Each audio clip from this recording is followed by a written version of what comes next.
Hey there and happy Monday. If you guys don't know this, I love Mondays. I love starting out the week conquering lots of stuff, and I'm going to kick off demonstrations this week, continuing on with my hostess Sarah's virtual stamp party, and I'm on project number 2, and so that'll give you a little hint. Usually I say card number whatever I'm on, but today I say project because I'm going to be doing a little 3D project for you guys.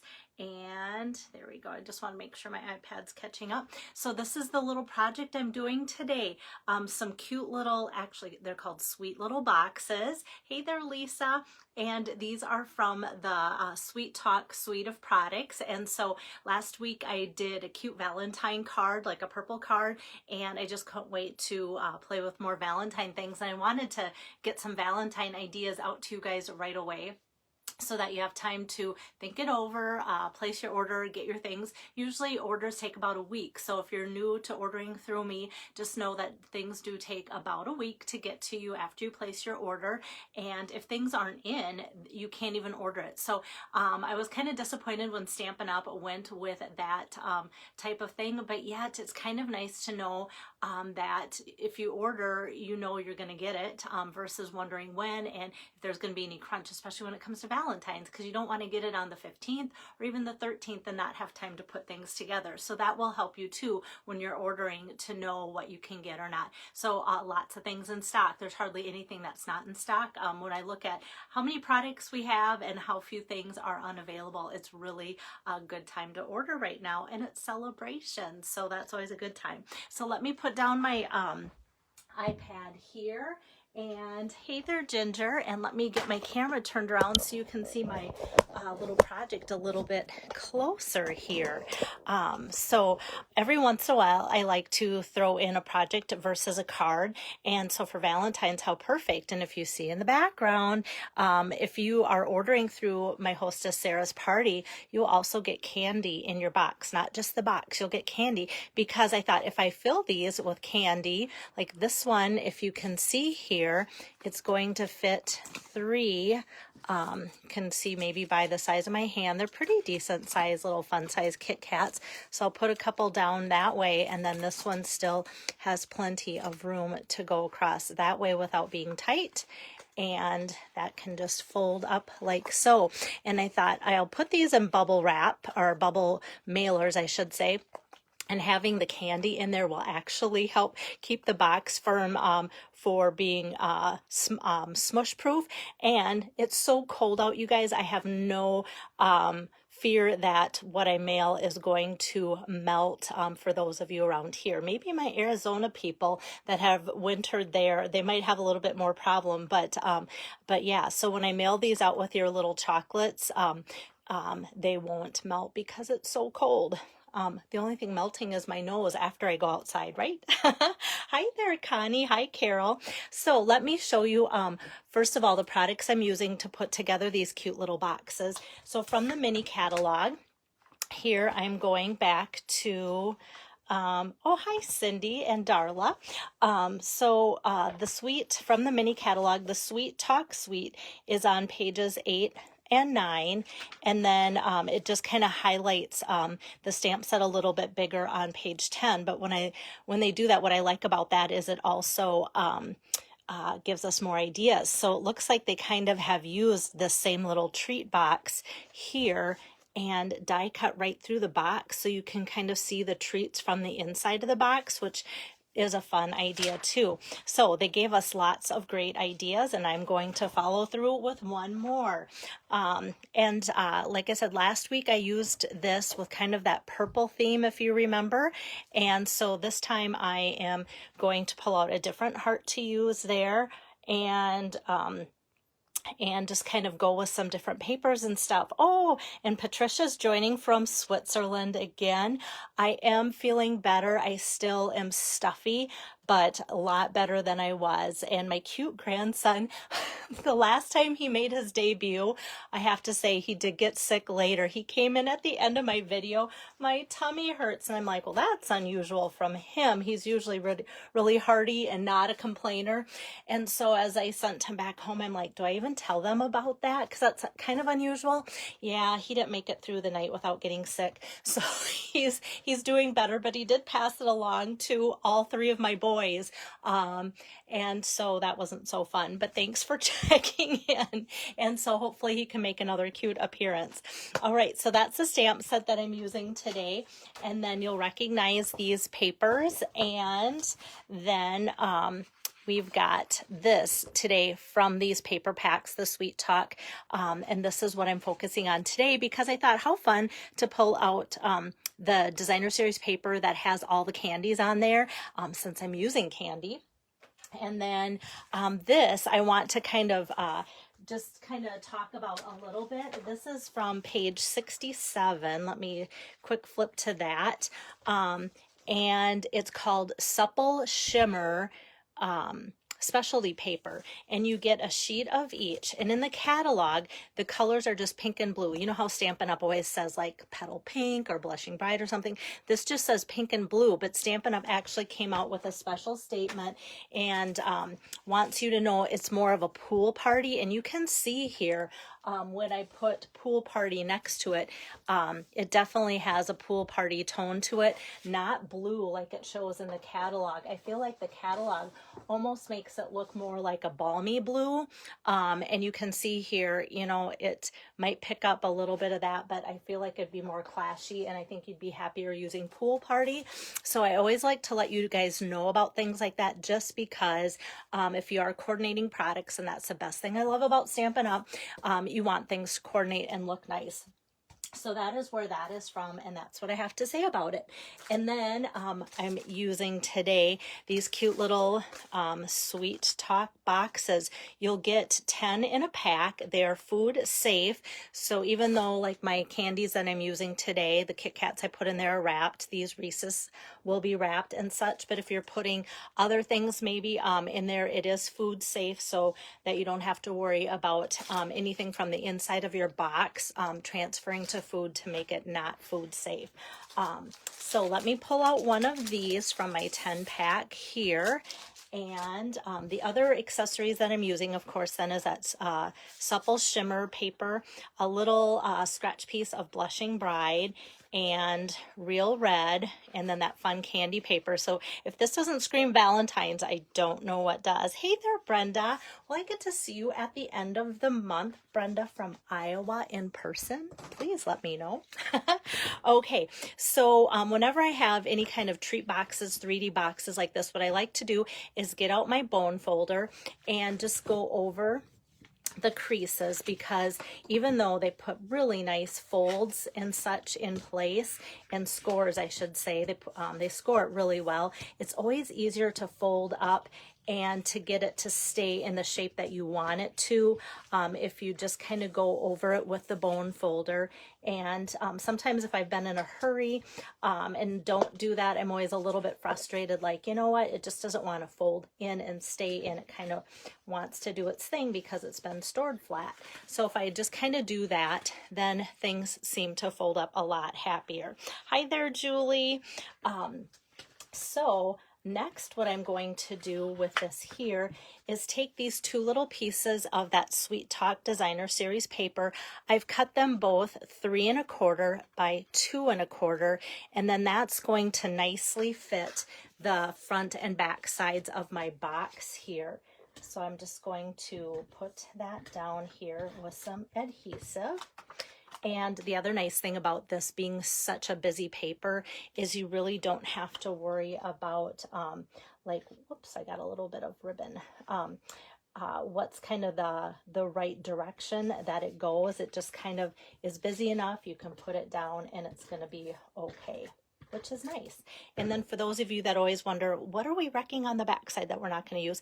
Kind of a light pink marble look or texture there. All right, I must have, when I cut my ribbon, got some threads on here. There's just a little bit that wants to stick.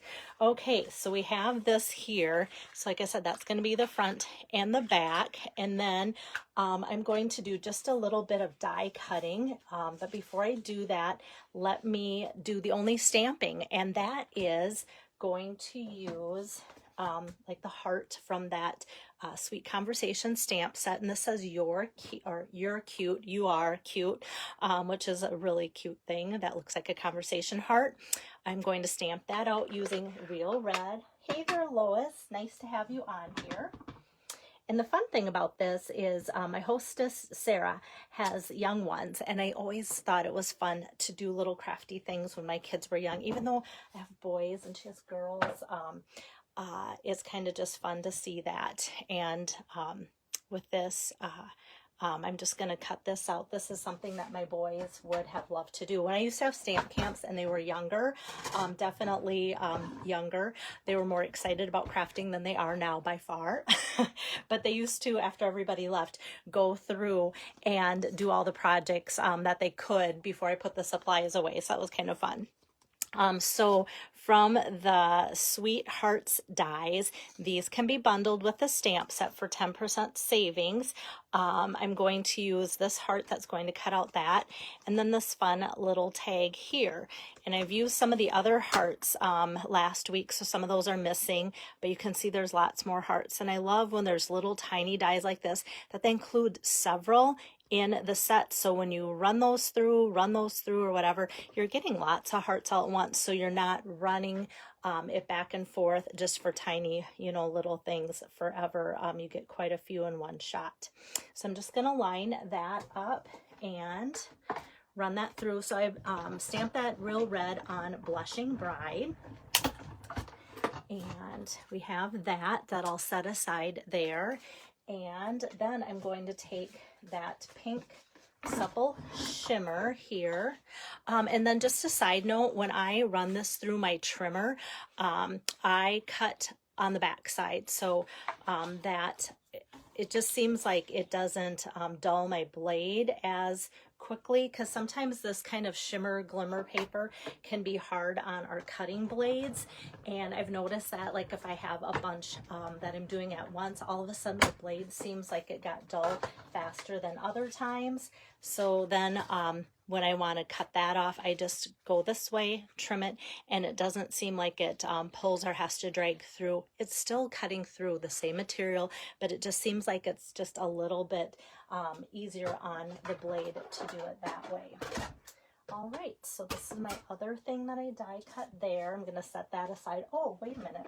I do have, all of a sudden I have this piece of Real Red, so I'm going to grab that same heart. This guy needs to get cut through too. So same heart, no stamping. I'm just going to put that on my Real Red cardstock, kind of just as a little accent piece. There we go. Then we're done die cutting. And then it's time to assemble. So this does come together pretty fast once you have everything cut out, and which is always nice, because you just don't want, especially if you're working with kids while you do it, you don't want lots of stuff. Sometimes it's kind of fun to have lots of stuff to keep them busy, but then time-wise, depending on if you're sending these, say, for treats for school or whatever, and how many you're doing, you might want to, think of time management. So I do like that this comes together pretty quick and easy. So this is just going to kind of set down there, but before I put this on, I'm going to add a little bit of ribbon. And in that suite of products, I can flip to that page, there is red ribbon. So if you go to that and see what I'm making, you might go, that does not look like that. So they have this red ribbon here, and I purchased this, but as I went in my ribbon basket to get this out, what caught my eye was this ruffled ribbon, and that is exactly what's called, is mini ruffled ribbon, and the item number is 156323. That is a carryover from this previous mini holiday catalog with that gingerbread suite, so you can still order it. I just plugged it in before I went online just to make sure that it wasn't a carryover, that we have to wait until the next holiday catalog, but this is still available. And I just thought that little bit of ruffle added a lot, and all I'm going to do is just take this and make a knot like so, nothing fancy. Just put a knot in there so it kind of has a little bit of kink on each side, and then I'm just going to trim that so it's about the same length on each side. And with this, I just take where the center knot is, find my mini glue dot and press that into there, pluck it off, and then where that little center hole is, you could easily, you know, thread this ribbon through, but I'm just going to kind of cover it up because that knot's big enough to just cover up that little bit of a hole there, and I think that adds a lot. And then with some dimensionals, I'm going to just flip that over and add a couple dimensionals here and one here, and then I have this to pop up on my box. So I have to think, like, what do I want to be the front side? I'll have this be my front side and just kind of put that on at a little bit of an angle here. And then I'm going to build up these hearts too by popping them up. So this red heart is going to get a couple dimensionals here. If I can peel that off. So this is just going to kind of set to the side, and this is going to overlap like so. So I only want to put a dimensional behind this side of it here so that it doesn't look extra too bumpy. And then I just put a little bit of adhesive on this side. So when I put it on here like so, it'll still be popped up the same as the red heart, but it will be equal in height, like so. All right, and then it's time to fold it up, which is super easy. And I know sometimes that can be the stressful thing about looking at some of these 3D little treat boxes in the catalog is how hard is that to make? Well, it's one piece, which helps. And then this just has some 3M adhesive, which 3M always makes really strong, really good adhesive. So it's just those two little things that you take off. And this is going to be in the inside. So I want to make sure that it's lining up well, because that is the thing. It is strong adhesive. So I'm going to want to make sure that that's lined up really well there, and just give it a nice little press like so. Hi there, Joyce. And that is all for adhesive. So it's stuck, and then this is automatically tucked in. And then before I tuck the top in, this one I already filled with little Kit Kats. So this one's going to get Reese's, and I was hoping to get 4 in here. We'll see. These are pretty big Reese's cups, so that'll kind of help you guys to see kind of the size that's in there. So yeah, there's even a spare. You know what? This is so funny because my oldest son loves Reese's. I have this whole big bag here. And he'd be, Mom, there's room. Let's see if we can fit 6. I don't know. That's like too much. Then you're kind of wrecking the cuteness of the box if it doesn't fold right. I'll see if I can maybe get 5. I don't like the way it bulges. So it's going to be 4. It's going to be 4 and look cute. My son would be, that's okay if it doesn't fit right. Give me more candy. Only because it's his favorite. Okay, so there we have it full. And like I said, if you're ordering through my hostess Sarah's Party, minimum orders using her code and $25 will get you the 3 projects that I'm making for free from her party. So you'll get these boxes, and like I said, I'm going to put them in bubble mailers so that they stay sturdy, and the candy will help not flatten them. And it's winter, so it's a good time to mail something like this. Often I might like leave them flat and not do them up, but I think they're pretty sturdy, so that should help. So that is how you can get the project that I'm making. If you like to have it hands-on to see the sample in person to know what to get and such, or if you think, you know what, I just need one treat box, I'm going to order through Sarah's Party and get that treat box that way too as a thank you. That works. So yeah, minimum $25 gets you the 3 projects. And then tomorrow I will be back with project number 3, and I'm already excited about what I'm going to be doing for that. That's going to be a card, and so I'll be back tomorrow afternoon to show you that. And so thanks, Brenda. So that won't be Valentine's, but it'll be fun, and it's also going to showcase something that is on Sarah's wish list too. So if she's watching, when she watches this, she'll be like, oh, what's it gonna be? And I know she'll be excited about that too. So thanks, Darla. Yeah, the boxes are really cute. I love the size of it, especially for Valentine's, just to put something fun and cute together like that. So have a good day, and thanks, Patricia, and enjoy the sunshine. Even though it's really cold here, enjoy the sunshine, and see you tomorrow. Bye-bye.